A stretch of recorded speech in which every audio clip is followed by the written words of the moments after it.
Nes perdamas galbūt būtų pavojus Žalgirio vartams, bet perdamas buvo netikslus. Ir iš karto atsakymas 1-0.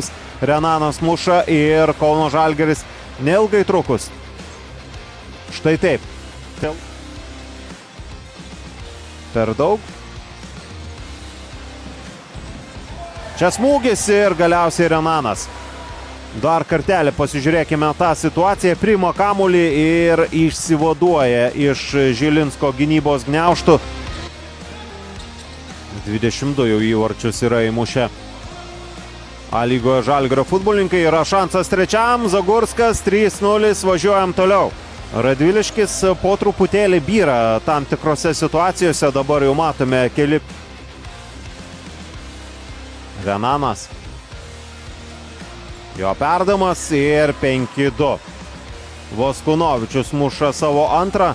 Po dublį dabar turi Renanas ir Voskunovičius. Tokia, jog galbūt sudėtinga būtų perdamą atlikti. Dabar įvartis į savus vartus. Dar kartelį pasižiūrėkime šią situaciją. Marius Baziulis dar bando išmušti